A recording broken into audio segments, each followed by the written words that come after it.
Hi hello guys, ഞാൻ ആദ്യമായിട്ടാണ് ഒരു വോൺ വോയിസ് ഒക്കെ ആയിട്ടൊരു റെസിപ്പി ചെയ്യുന്നത്. ഞാനിന്ന് ഉണ്ടാക്കാൻ പോകുന്നത് നാരങ്ങാച്ചാറാണ്. നാരങ്ങ നല്ല വൃത്തിയായിട്ട് കഴുകി ഇഡ്ഡലി പാത്രത്തിൽ ആവിയേറ്റി ചെറിയ കഷ്ണങ്ങളായിട്ട് മുറിച്ച്, പിന്നെ അതിലേക്ക് വെളുത്തുള്ളി, ഈന്തപ്പഴം, പിക്കിൾ പൗഡർ, കാശ്മീരി ചില്ലി, കാന്താരി, വിനാഗിരി, എന്നിട്ടൊരു ചീഞ്ചട്ടിയിലേക്ക് വെളിച്ചെണ്ണ ഒഴിച്ച്, നല്ലെണ്ണയാണ് ഏറ്റവും നല്ലത്, നല്ലെണ്ണ ഇല്ലാത്തതുകൊണ്ട് വെളിച്ചെണ്ണ ഒഴിച്ചു, കടുക് പൊട്ടിച്ചു, അതിലേക്ക് വെളുത്തുള്ളി ഇട്ട് നല്ല ബ്രൗൺ കളറാവുന്നോടം വരെ ഒന്ന് വഴറ്റിയതിന് ശേഷം നമ്മളതിലേക്ക് കാന്താരി മുളക് ആഡ് ചെയ്യുന്നു.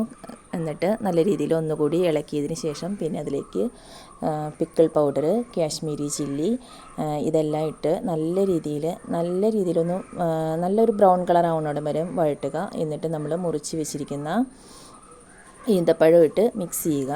ഈന്തപ്പഴം ഇട്ട് നല്ല രീതിയിലൊന്ന് മിക്സ് ചെയ്യണം. ഈന്തപ്പഴം ഒന്ന് ശരിക്കും ഒന്ന് അലിയണം. എന്നിട്ട് നല്ല രീതിയിലൊന്ന് മിക്സ് ചെയ്തതിന് ശേഷം നമ്മൾ അതിലേക്ക് പിന്നെ കുറച്ച് ഉപ്പ് ആഡ് ചെയ്യുക.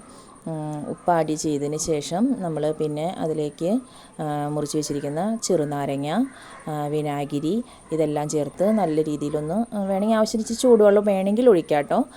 എന്നിട്ട് ചൂടാറിയതിന് ശേഷം ഒരു ടിന്നിൽ വെക്കുക. അത്രയേ ഉള്ളൂ. അപ്പോൾ tata bye bye. Okay, see you guys.